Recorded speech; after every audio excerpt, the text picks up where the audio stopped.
What up? It's got a gang, baby. Hey y'all. So listen, this is an exciting day for me, okay? Because I got a twofer in here, okay? I came and I had an appointment set up to interview Beshi. Oh, I get to interview Antonio. He said, "You want Tony to come down here?" I said, "Yes." He gave him a call and he agreed to come down and do an interview with us. Because listen, when I tell you he got a story to tell, we're about to get into it, all right? So this is Antonio. He is the owner of not one, not two, not three, not four, but 5, and on the way to 6 legends all over Harlem. Okay, so we're going to tell you more about that in just a few. And so Antonio, tell us about yourself. Well, I'm from Harlem. I'm born and raised here. Okay. I'm a returning citizen. For those who don't know what that means, it means I did time in prison. I was in the feds. I did like about 22 years in federal penitentiary. That's an experience that it had its benefits and it had its downfalls, but I was able to bounce back from that. Okay, so that 22 years in a federal penitentiary. Wow, that's a long time. Yeah. What was your sentence? Well, I had my sentence was combined is 32 years, but it was 262 months and 10 years supervised release. Okay. Yeah. So what did you go to prison for? Narcotics. Narcotics. Yeah, I used to sell in heroin. Okay. Yeah. Wow. Okay. So 22 years. Was it your first time being in trouble? No. Actually, I did 1 to 3 years in upstate New York in Comstock, and I went up in '86. I came home in '88. Okay. And I jumped right back into the streets. Okay. And eventually got caught up with a federal indictment and got picked up by the FBI. Wow. Okay. So let's go back a little bit. Okay. So you did 22 years in the feds, right, for narcotics. Prior to that, you did you said a 1 to 3. Yeah, in about 86, 2 years. Okay, about 2 years. And so what led to that? Let's go back to the beginning. Okay. What was it that you decided that you want to be in the street life or wanted to deal in narcotics? It's almost, if you're from Harlem and you came up in the 70s, I was young. It was they did the documentary. They made the movie about American Gangster with Frank Lucas, and they talked about how Harlem was. That's a reality. That's real. And I came up. I used to live on 111th Street, and then I lived on 112th Street. Right off of 8th and 8th Avenue. Then we moved to 19th Street between 8th and Manhattan. You'll see it, and then right up the street from 116th Street. All you seen was, every day you came out your house. Melly Mel said it the best, the message. You saw this every day. Drug dealers, dope pushers, and hustlers. And there was no doctors, lawyers, and politicians living next door to me. Right. And then on top of it, my uncles, they were major figures in that world. Okay. So I used to see that close up as a child coming up. And that was very impressionable on my life. My grandmother didn't want that for me, so she took me down south when I was a teenager to try to circumvent that from happening to me. I went to school down in Georgia for 3 years. Could have probably went to college, but I broke my ankle my sophomore or junior year, and things didn't turn out right, so I wound up coming back to New York. Okay. And that's when things started. Okay. Yeah. All right. So grandma. Yeah, grandma. So grandma. Tell me about grandma. Oh man, she's the best. My grandmother, may she rest in peace and be pleased with the direction my life is taking now. She was a pastor of her own church. She had 13 children. She's from Savannah, but I think South Carolina, Savannah, Georgia. They came up here, I guess, in the maybe 40s or something around that time. And she was the glue. Yeah. She was the matriarch of our family. Right. And she instilled valuable principles in us even to this day, my aunt, only two surviving people of that first generation from her children is my aunt and my mother, and they always quote her. Right. They always say, Mama said this, Mama said that, and they owe age today. So she was very impressionable upon them and us who had the opportunity to be in her presence. Awesome.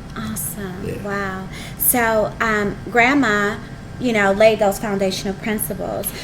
So in your household, you were able to see an example of faith, example of success and discipline and focus. Yes. However, your environment dictated something different. Yeah, that's true. My grandmother, the entrepreneur piece for me came from my grandmother. She had a restaurant. She had a fruit stand. I used to go with her to Hunts Point to pick up stuff when I was a little kid. And I used to be inside the restaurant, so I got that from her. But what was attractive to me was the clothes, the cars, the women, the money, the power and the respect that came from the guys that was in the streets. And being that my uncles were major figures, and they were bosses, that really had an impression on me. So when my time came, I pretty much had the blueprint. Exactly. The blueprint. The blueprint is important, okay? And you get a blueprint either way, okay? You get a blueprint for the streets. You get a blueprint, for the legal process of the game. So tell me about the blueprint. Well, the blueprint,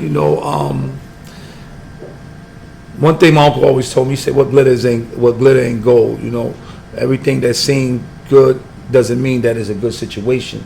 He always taught me, you don't work for nobody, you get your own. You call your own shots, you be your own boss. And that's how they was. My uncles, they had businesses, they had, they had beautiful homes, right? They were invested. And not only that, they got the money, but they also had, like I said, legal business going on. So, and then, on top of it, I watched how they conducted themselves. They were very good to their women. My aunts, they took care of their mothers, which was my grandmother. They had their siblings, which is their sister and brother, my mother, and her. They did those things. And so when I came into my own, and they was no longer around, I just stepped right into that position, and I became the source of security for the family.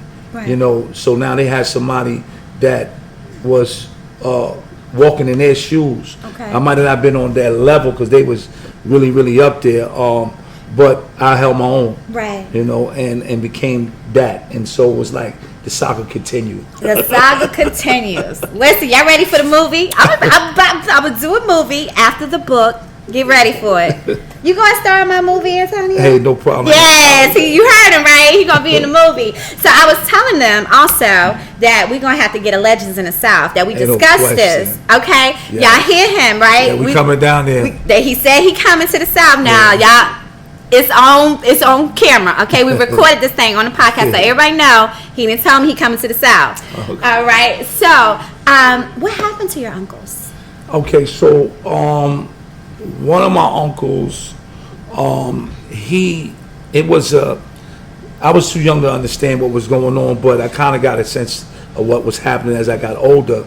He was dealing with Italians, whatever. That's how it was back then. If you Pleasant Avenue, that's where they was at, the Genovese family, and they was getting a lot of heroin from over there. And then, of course, investigations started coming down. They started investigating. So he was able to get away from that before everything came falling down on him. Right. And he left the city. Okay. He just walked away. He was wise enough to do that.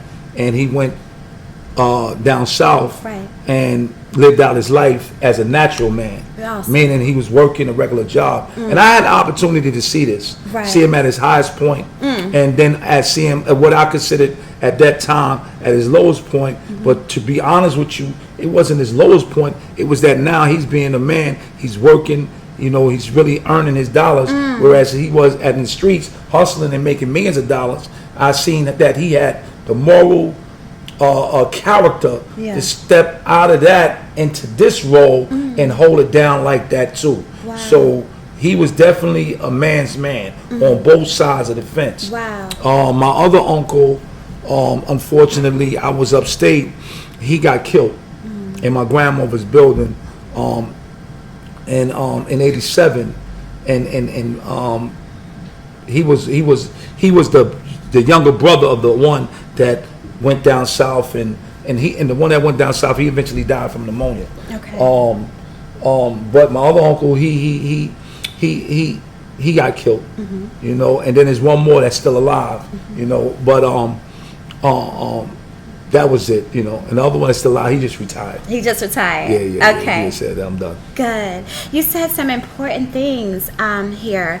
One that really stuck out to me, how you understood the value of being able to step away and to use the same thing that you learned in the streets, the same way you handle business or whatever, and to transition that into a legal opportunity. Yeah. You know, he went to the South, he saw that things were going sour. He wasn't so egotistical or anything and wanted to maintain this title or to enjoy all of this materialistic stuff. He was able to recognize that his life would have more value. Right. And so he transitioned and moved to the South, and he was able to live out the rest of his days comfortably with a job. Yes.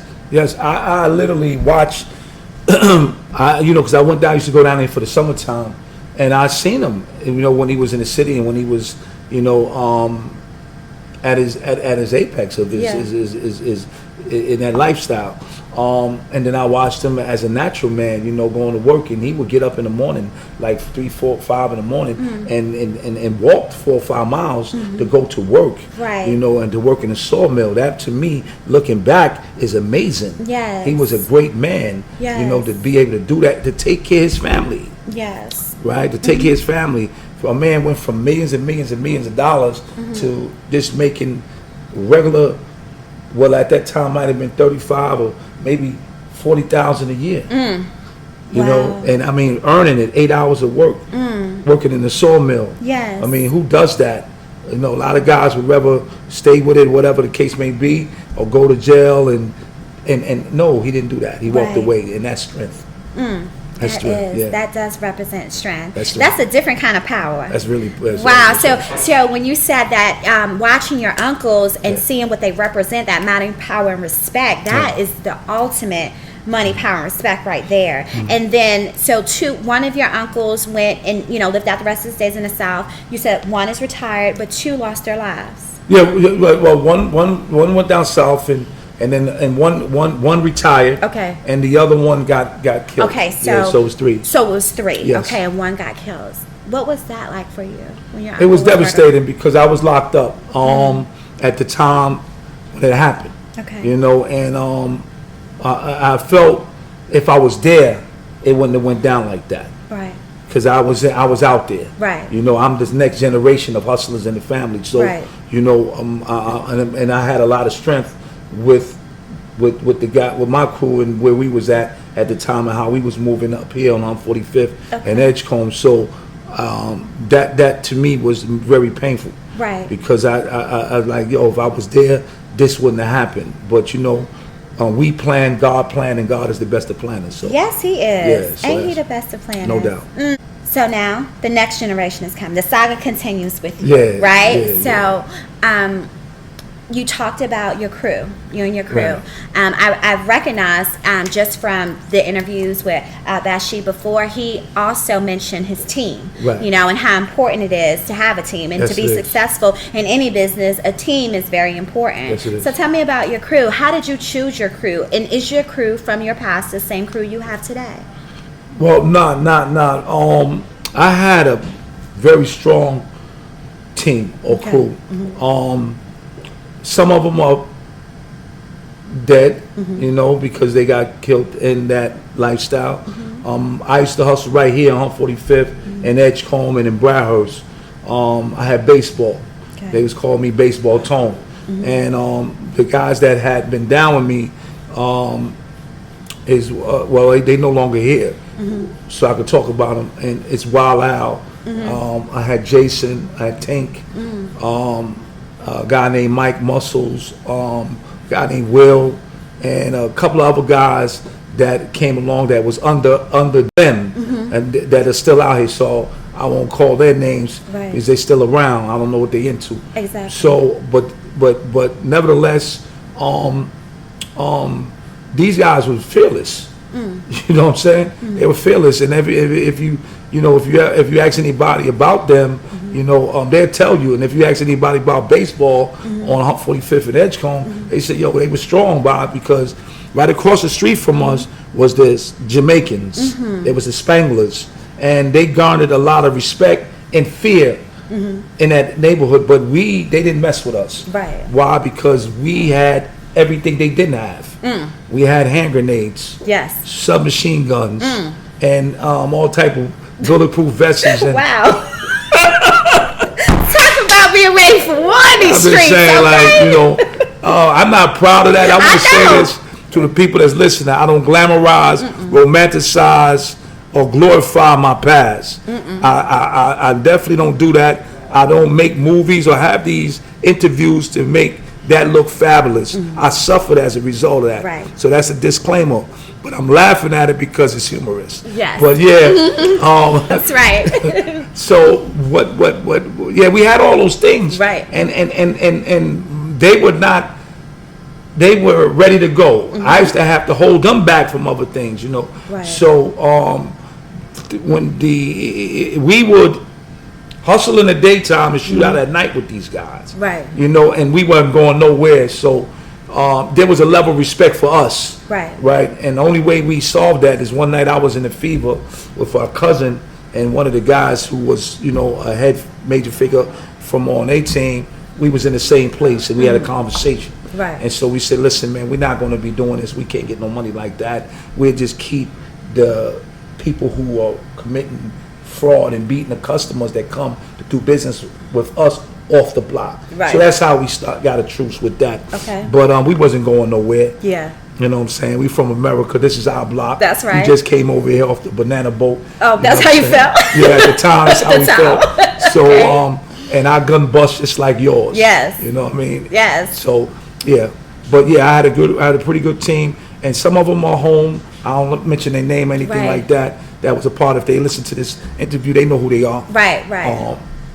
But yeah, we was tight knit. Yeah. I had a game with my 142nd and 8th Avenue, 141st, called Tony's Playland. Okay. This was in '86, and we was on that. We was over there, and we was doing something for the community even back then. Yeah. I would do something for the kids because school was right around the corner. Yes. And we didn't sell drugs out of that establishment. Right. And I told them, I said, don't you sell drugs around it. This is for the young people. We keep it up on the hill. Right. Yeah. So we try to put some. I know it's no morality in that. Yes. But in my mind, that's what we thought we were doing something good. So it is what it is. And that is so important. That's one thing. When I came home that I noticed, when I would hear different stories when I was away, and I've been home 2 years, September 12th made 2 years, and when I came home and I saw all these babies in the streets, you know what I'm saying, selling drugs and doing all these stuff, and they're young, and they using these kids to commit their murders, and you know what I'm saying, and to do their robberies, babies, I'm like, this is not how the game goes. This was not how it was, because I remember being young, we had to show our report cards and stuff, and we got the money and we got the Sherlins, whatever we wanted. The people that was hustling or that had the blocks or whatever, they encouraged us to stay in school. Right. They encouraged us to get good grades. They bought our uniforms and everything for, and I'm not saying that justifies any actions, but it's different now, Tom. It is. And I've been witness to that, because I remember it was when I had the game room, my man brought a kid over there. He's a young kid, and I'm not gonna mention the name, but he brought him over. His father was a major figure, and his father got killed when he was a young kid, and he brought him over. He was like I think he was about 12, 12, something like that, and he came over there. They brought him to me, and they wanted him to put him down with us. And I looked at him. I said, man, he's a kid. Yeah. I said, what you can do is stay in school, Right. And then after school, you come here in the game room and hang out, clean up, and I give you some money. Yeah. But ain't no way I'm put a gun in your hand. There's no way I'm going to put you on a block. I'm not doing that. Right. You know what I'm saying? You're too young for this. Yes. Right. So at that time, those principles were still in play. Right. This is in the 80s. But today is different. Yes. Today is a lot different because it's not, we had crews, we didn't have gangs. Right. There was no such thing as a gang. Right. It was none of that. The gangs were in the West, in the Midwest. That's their culture. We might have had the gangs when they made the movie Warriors back in the 70s, and most of that was in the Bronx. Right. Well, Harlem is not known for gangs. Right. We are known for drug sets and crews. Right. And or squad, whatever you want to call it. So the culture changed as time moved forward in the 90s and going into the 2000s. It went from that to these gang sets. Right. My understanding is that it started in Rikers Island and transitioned into the streets. Okay. And so it's a whole set of different principles and value system with that. The young people are being not only influenced by that, but they're influenced by the music industry and the videos and the songs that's being made. There's messages in the music that they understand. Right. And that also, unbeknown to them, that the police or the law enforcement understand too. Right. And this is why they're getting locked up for things that they have done and sing about. Right. Who does that? Right. You know, and it's so bad now is that these young people don't have a clue. They commit crimes and put it on social media. Who does that? Right. Right. So that tells me that they're not really in it for that. They just doing it because they want to be known. Right. When we were doing this in the streets, nobody wanted to be known.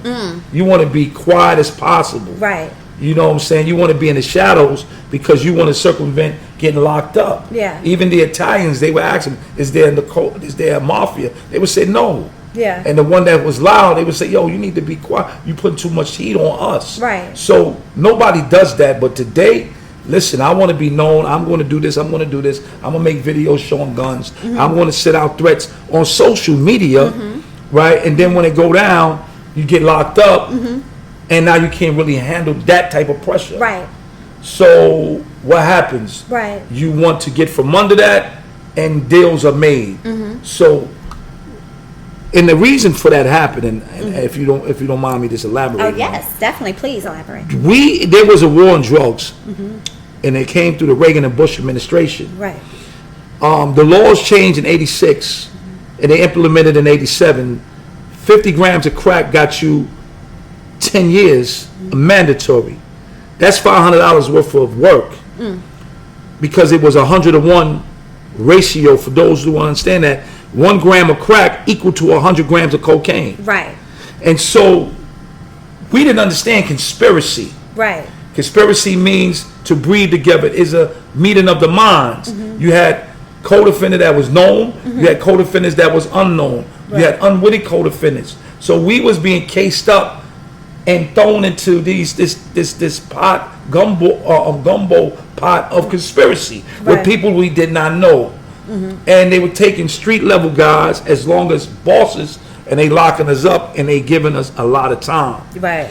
A lot of us in the 90s, in the early 90s or late 80s, early 90s that were getting locked up during that time, we was ignorant to the federal laws because most of us did time in the state or didn't do time at all. So most of us went to trial, and they aired us out. We were getting 22 years, 24 years, 30 years, and life for ghost drugs. For ghost drugs. Ghost drugs meaning it was no drugs on the table, but you are getting the drugs based on somebody's testimony or somebody's conversation. No drugs produced in the trial, at least in mine. There was no drugs on the table. There was no drugs they caught me with. There was no drugs they confiscated. Right. It was somebody that got on the stand and said, I did this, and there was nothing to corroborate that testimony. And the jury believed it, and thus I got all that time. Now, 30 years later, you change the laws. You say that was wrong. Right. But the damage is already done. That's right. So those who are who are committing the crime, right, today, they getting time that fits the crime. When we were getting locked up, we were getting time that didn't fit the crime. Right. Because of the war on drugs. So we wasn't, we were POWs. Right. We're prisoners of war. That's right. Right? Mm-hmm. And so when the crack law didn't change in 95, because they changed the laws for the LSD, and a lot of white boys was getting out of jail that had 30 and 25 years, right. 25 and 30 years. So, and this is when family against mandatory minimums were born. It was for them. Right. Right? And then they tell us to be cool and wait, our change is coming. But we sit here suffering with these unjust sentences for a little bit of drugs. Right. And they went home. I watched them. They wake the white boys up in the morning and say, yo, go home. He had 30 years. Yeah. And then we sitting there, so it was only 25, 30 years later that they finally changed it to 18-1 instead of 1-1 when the science community say, yo, this is the same drug. Right. It's just a little more pure. Ain't no adjective to it. Right. All they did was use baking soda and take out the cut, and this is the same drug. Right. You know what I'm saying? They choose to smoke it. Same drug. Right. Why are you saying it? Because it's us. Right. So the prison system went from a couple of 100,000 people locked up to damn near 1.2 million. And it cost them 5 to 6, 7 years. Right. Prisons was going up. And they had the prison industrial complex called Unicor. Right. Where you getting damn near free labor. And we doing everything in there. You know what I'm saying? So it just was terrible, you know, but a lot of people didn't understand. And I'm gonna tell you something. Unfortunately, Charlie Rangel and the politicians and all of them, they was part of that. Yeah. Passing that law. Yeah. For us. You know what I'm saying? Not understanding that with, and this is public information, with my man, the real Ricky Ross, right, was getting his joints from the CIA. Yeah. Yeah. Flooded, you know what I'm saying? Right. And everybody, so this was a government initiative, right, and we got dealt a raw deal. Right. You know, people don't understand it, and the politicians not understanding the hidden hand behind this whole charade. Right. You know, the puppet masters, they played right on along into it. So Charlie Rangel come back later on, say I shouldn't have never, voted to get that law passed. Right. You know, but you already did it, so you ain't doing your due diligence. Right. You quick to say, lock up, put down, without getting the real facts of what's really going on. Right. You know, but I said enough. No, you did not. You are doing great, because you're definitely educating a lot of people on things that they didn't know about, and people need to understand this, right? Because when society, or people in society that don't understand this type of environment, they don't understand nothing about the laws of the streets. They don't even understand that lifestyle, because they've never had to experience that. They only see it on the news, watching it in movies, and reading in books. So it's very important for us to educate them on the unfairness, in this. And had you committed, the same crime and been a different color, or at this time, you would have definitely not served so much time. It would have definitely been a different situation, and how the certain laws kept Black and brown people, incarcerated for so long, when it wasn't the same for people of a different, ethnicity. So that's very important for people to understand, and to recognize how so many years in confinement can develop a person's mentality, whether in a positive or a negative way. Yes. So I thank you for sharing all of those things in detail. Now, I want to talk about how, like, when you came home, what was your mindset? What were your goals, and your what things were you set out to do when you came home? What was your plan? That's good. That's a good question. There's a saying, he who fails to plan plans to fail. So okay.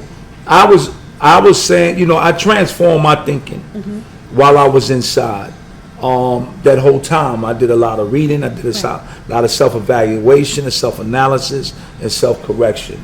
I read a lot of papers like the Wall Street Journal, USA Today, the Barron Report, and because they took the funds away from the feds that paid for us to go to college, we had what we call adult continuing education classes, and I took all of those as well. So I'm self-taught. I came home with a plan to be successful and in a positive way. While I was there, I studied to become a personal trainer because I said that's going to be a means to an end. That was not my main focus. But unfortunately for me, I had, and I suggest this, that brothers don't never do this. Right. When you do a long period, you do a lot of time in prison, don't come home and jump into a relationship. Yeah. That's not going to help you, especially if you're trying to get yourself together. I did that. Right. And it put unnecessary stress and pressure on me. Right. So I relapsed and got back in the streets a little bit. Okay. Not a whole lot, a little bit. And got into a small conspiracy. But by that time, the law changed. Barack Obama's in office. And he did something that was unprecedented than any president. He knew that the Republicans was opposing him to change these unjust laws because he knew about them. There's a book called The New Jim Crow. He's familiar with it. So he told Eric Holden, who was at that time the Attorney General, another African American man, he said, tell the prosecutors basically, do not charge these guys with a drug amount. If they don't have no violence, if they're not the top of the indictment, or if they're involved in a gang. Okay. She said, don't charge them with a drug amount. What that does, people who are listening, if you got a drug amount, it triggers a mandatory minimum of 5, 10, 15, Right. 20 years. Right. So if there's no drug amount, then there's no minimum. Okay. So now the judge have longitude and latitude to give you a sentence based on what he think is appropriate Okay. and not the mandatory minimum. Right. So at that time that happened, it was no drugs in the case. Okay. And then what happened was I was caught up, and what happened was they gave me time served because I was laid up for like 3.5, 4 years. Okay. Okay. And I was in that situation. I was like, like Jonah in the belly of the beast, for those who understand what that is. I was a reluctant Messiah. Right. Because I was supposed to come home and do what it is that I'm doing this now. Yes. Then. Right. So while I was in there, I got my mind right. I developed my program. I helped rehabilitate about 400 or 500 gang members. Wow. And I came out with my program and went to the Department of Probation. And I was there as an intern. And my program was there. And now it's citywide, and everything else is history. Tell me about this program. Oh man, my program is a self-improvement program. It's called Lead by Example, Reverse the Trend, Public Safety Youth Development. Okay. It's based on my life experiences, and I'll put it in a lesson plan format. Awesome. We are called credible messengers. Right. I am the message that I bring. Yes. I wear it on my sleeve. What you see is what you get. Yes. And my approach to it is that they like nice things. Yes. They like to see the Mercedes, the Benzes, the Beamers, the Bentleys, Yes. and the jewelry and things of that nature. But the only time they see it is on the arms of hustlers, Right. or rappers. Right. Right? Right. Okay. Well, I'm not even one of them. Yes. I'm a businessman. I have my program. I have several businesses. But you will see me drive the Range Rover. Yes. You'll see me drive a Benz. Yeah. You'll see me, with some jewelry. But I earned that. Yes. My credit score is 781. Oh. What that means to, if people don't understand what that means and what it enables you to do, I can buy that car with my signature. Yeah. I got credit cards that I can go and get a credit card for $25,000. If I want that Rolex, I can give them $15,000. Right. You understand? And then pay it later on. Yeah. See, they don't understand that. I can go buy a house with my signature and put a down payment of 5% on it. Yeah. See, this is the real world. Right. I have accountants. Right. I have lawyers. You understand? I have bank managers that I have relationships with. Yes. So these are the people that's on your team as well. Right. And they advise you on how to maneuver your money when you make it, and how to invest it into stocks, bonds, mutual funds, Yes. tax lien certificates, And now crypto coins. Yes. You know, get involved with that. And technology. Yes. And this is a global market, so you want to invest overseas too. Yes. Currency exchange. See, this is the things that I do now that I didn't do before because I didn't know no better. That's right. And see, this is the information that I could pass on to them. But I got to become attractive. Yes. I got to become appealing. Yes. So I know what they like to see because I know what attracted me. Right. When I was looking at my uncles. Okay. You understand? They had the money, they had the power, they respect, but they sold narcotics. Yes. I got to have the money, the power, respect, and I ain't selling no narcotics. That's right. And therefore, because I was influenced by them, and they led me into that lifestyle, because of what I saw, maybe they can be influenced and drawn to me. Right. Right? And I can influence them on a positive note. That's right. Yes. That's my strategy. You is preaching. Okay. Tom, thank you so much. Oh my God, that was awesome. So tell me about the other businesses. Okay, we got 5 businesses. We got Legends House of Seafood on 137, 135th, 136 and 7th Avenue. We got Legends House of Seafood on 137th and 5th Avenue.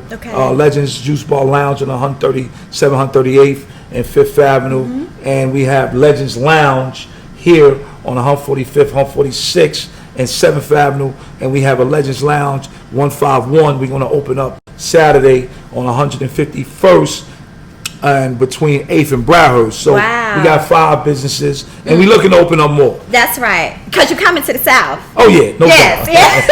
You heard that right. Again, you're coming to the South. You're looking to open up more. Wow. Like when you look at your life now, right, and you look at 500 gang members you transform, and that was just in one situation, but the lives that you're impacting today, so many. And I mean, I know you have amazing testimonies that people have told you. I was saying earlier when I was setting up with Bashit, a young man came in here looking for a job, you know, and I know he called you and y'all talked and you gave him that job opportunity. You gave him a date and you gave him pay and everything to come back. And what does that feel like for you? Like, oh man, that's the reward.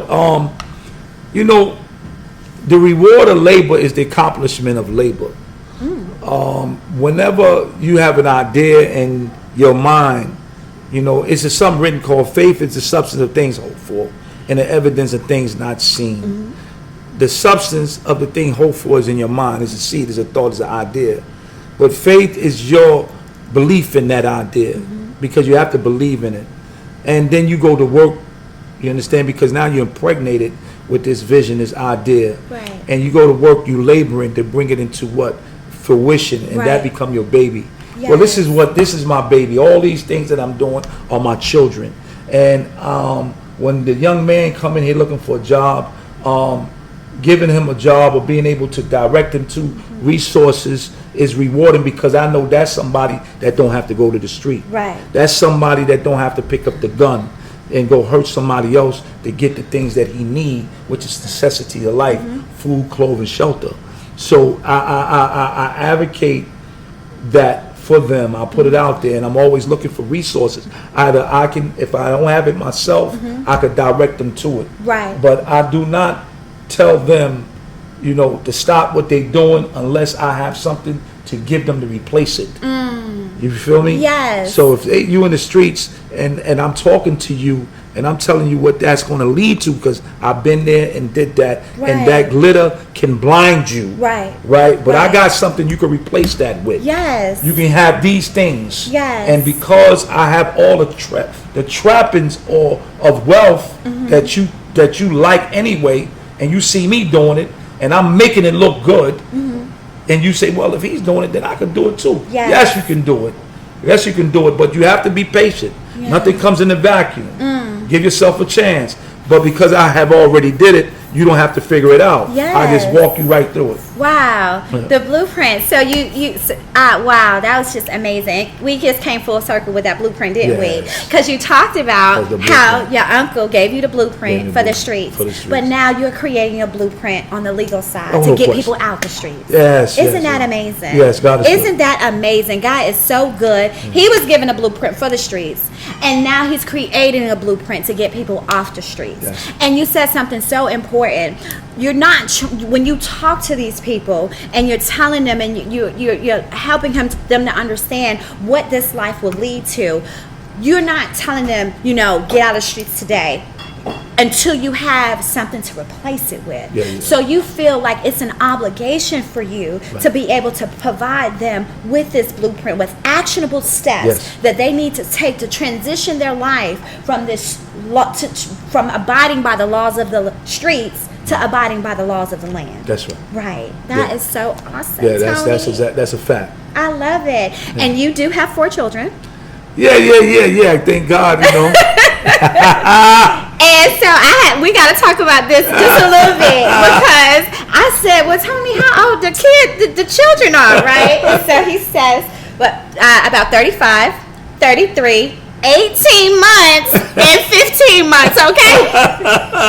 So he said that, there was a prophecy that you was going to have 2 more children. So tell me about that. What does that do for your life to start all over? I'm going to tell you, my sister is like a spiritual person, and she told me, she said, God want to give you everything that you lost back. Aww. So, and more. So, I didn't have an opportunity to raise my other 2 because I was in jail, and I thought being a financial father at that time would suffice, and it didn't, because I didn't realize that what I was doing was going to either get me all that time, and or potentially killed in the streets. Right.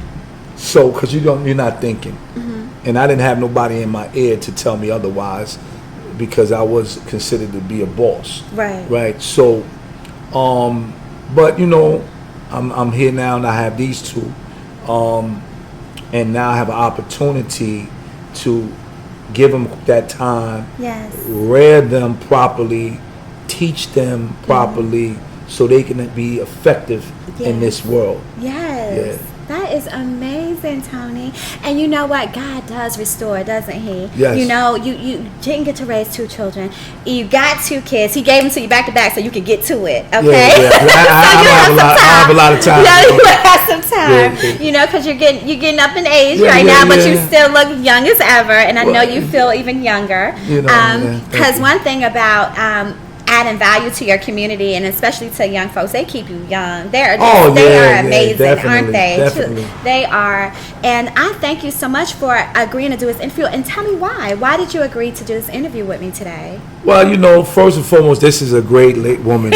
We met through a mutual friend, and we talked about a lot of different things about businesses and things of that nature. And we have a similar background, and I respect her. And I respect the work that she's doing. So when she told me you were here, you came in and then called me. I came in town last time and did call him, and he beefing with me right now. But we good though. We good, right? Okay. So when she told me that you was here setting up and doing an interview with him, I jumped to and he said, "Yo, come over because she want to talk to you." I wanted to see you anyway to say hi. And I just jumped to the opportunity to be able to get our message out. And I appreciate you, and I commend you on your work, and I pray for your success. Thank you. Because so this much. is a great platform, and it can give a lot of the topic. I mean, the title of it is just so much power, so much substance to it, because it can do what we just did just now. Just continue to do that.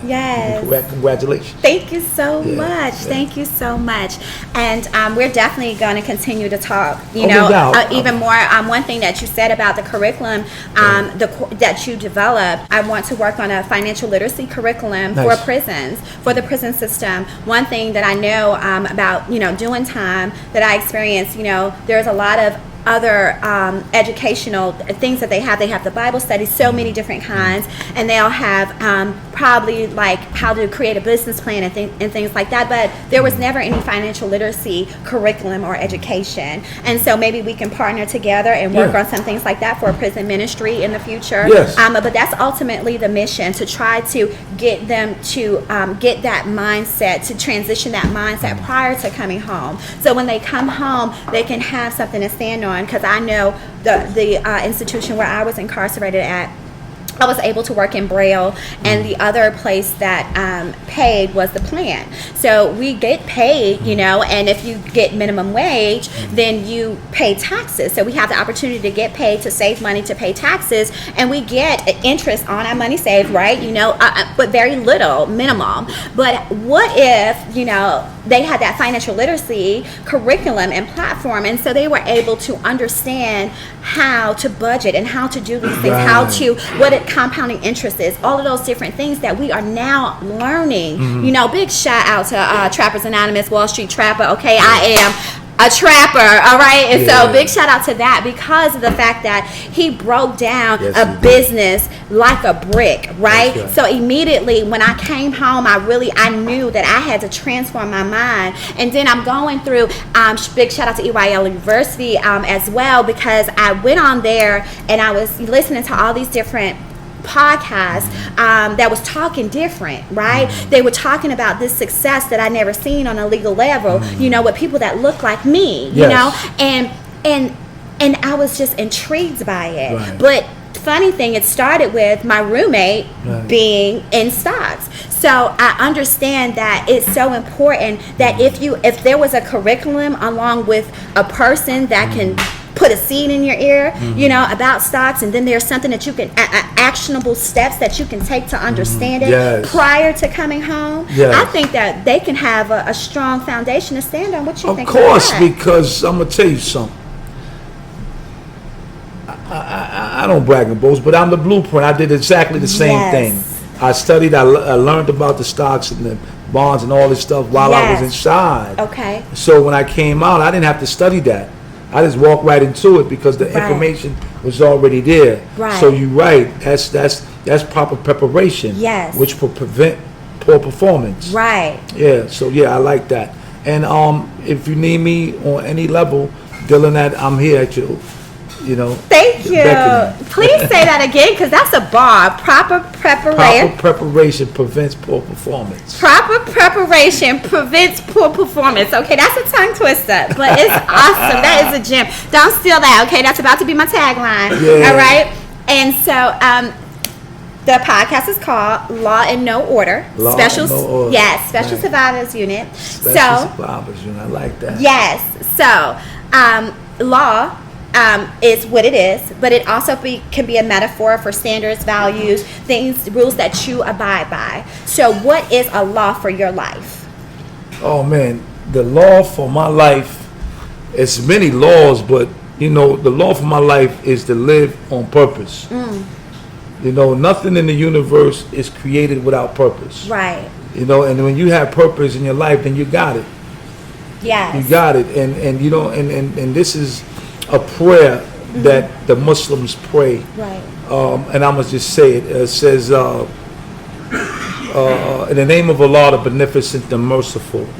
All praise are due to Allah, the Lord of all the worlds, the Beneficent, the Most Merciful, Master of the Day of Judgment, in which we now live. Thee alone do we serve, thine aid do we seek. O Allah, guide us on the right path. The path of those upon our bestow favors, and not of those upon wrath is brought down, nor those who go astray. So the guidance is the part that we are missing. If everybody was properly guided, if everybody was living on purpose, then the world would be a lot different than it is today. So you have a lot of people that are not, they're lost, and they're not living on purpose. They're not living in reality. So they're suffering. So the law of my life is to live on purpose, to be properly guided. You understand? So I can become successful and become a light to those who are lost and still in darkness or ignorant. All right. Awesome. So I think you answered the second question too, but I'm going to just go ahead and throw it out there. So the second part is Special Survivors Unit. So what is a special survival mechanism that you use to walk in that purpose? Another thing, to survive out here, we must understand the law of cause and effects. If you run with the wolves, you're going to learn to howl like a wolf. But if you associate with the eagles, you'll learn to soar the great heights. It is better to be alone and be in the wrong company. If you live by these principles, and principles are rules of actions, principles won't divorce you. You can't burn them. You can't kill them. You go to sleep with them, you wake up with them.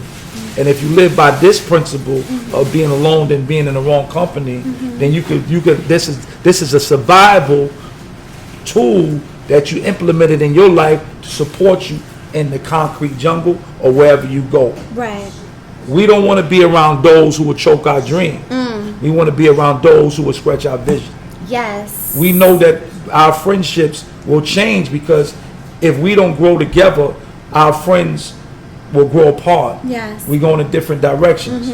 Some of them we will leave behind, and it's all right because you don't want non-productive people speaking into your life. That's right. Words create, words destroy, and words save. Right. And our body is made up of 95% water. And there was a scientist who took water and put it under a magnifying glass and spoke destructive words to it, and the water took on a destructive expression. Right. And then he spoke positive words to it, and it took on a beautiful expression. Right. So that tells us the power is in the word. So we need to speak positive things to each other, Yeah. but most of all to ourselves. Yes. So the mechanism is, I'd rather be alone. The survival mechanism, I'd rather be alone than be in the wrong company. That's right. That makes me survive in prison and out of prison. And let me say this to you. When you open your mouth, you allow somebody to look into your mind. Keep your mouth closed and become an enigma. Yes. Be strange. Let them think what they're going to think. And then if you're not opening your mouth, they can't think nothing at all because you're not saying anything. Yes. And you're moving differently. You can walk through and walk around people and you become invisible. Yes. But as soon as you open your mouth and you get involved with the things they're involved with, now they see you. Now they're able to judge you and assess you. Don't give them none of that. Keep your mouth closed, mind your business, and just go about your life. Survival mechanism 101. Yes. Woo, Tone. Okay, Antonio, you've been preaching this whole session. Thank you so much for this opportunity, for you allowing me to interview you. You are awesome. And I want you to let everybody know your Instagram handle for your nonprofit, for your businesses, how they can reach you if they want to, get involved in what you have going on. Okay. So just Okay, so if you want to get in touch with our lead by example versus trend, org is our website. My number is 732-430-9020, 732-430-9020. Don't have an Instagram page for the nonprofit organization. We haven't created that, but I do have an Instagram page for Legend Lounge _NYC. Okay. Well, you can follow us there. Our office is 8 West 126th Street, between 5th and Lenox. We have an office there, and we're accessible 24 hours. If you have a problem and you need somebody to talk to, if you need a job, if you are fighting a case and you need an advocate, somebody to go to court, you need a letter, because we do that too. Call us. Yes. And if we can't do it ourselves, we will direct you to the resources. We got to remember that we are a village. Yes. And being a village, that means we are family. Yes. And family should support one another. Yes. And we need to change the way we look at each other. We need to change our attitude. And attitude is the manner, the disposition, and feeling and position in which you regard a thing. It is a tendency and orientation, especially of the mind. So we want to do a new orientation. And from this day moving forward, for those who are listening, remember, we are a village, we are a family, and we need to help and support one another, especially in the time we living in, and let our children see something different. We might have lost this generation that we have now, but that doesn't mean we can have to lose the next generation that's coming behind them. You understand? And be a mentor. A mentor is a wise teacher and an adult. And we have life experiences that our children don't have because we've been here longer than them. And let's guide them. Children are going to model themselves behind the most important person in their lives, and it's going to either be their parents, their brothers, their uncles, their aunts, and if they ain't getting nothing from them, it's going to be somebody in the streets. And that's how it happened with me and a lot of other people. Just so happened my uncles were hustlers, but if I didn't have that and my parents wasn't that, I'm going to be influenced in the streets. And they are looking for family. This is why they join gangs. They want brotherhood. They want sisterhood. They want somebody to understand them. And don't judge them. Don't see the glass half empty. See the glass half full. Try to identify with them, understand them, and then cordially guide them to the right path. Awesome. You dropped some amazing gems. You gave us the blueprint. This was just an awesome interview, and I thank you. And I will be doing a follow-up as we get all these new legends open up in the South, too, okay? All right. Beef and grilling, let's dig in it, go, baby. Yeah, I've been about my business, I admit it. I see different, you won't get it. You can't get it like I get it, boss, baby.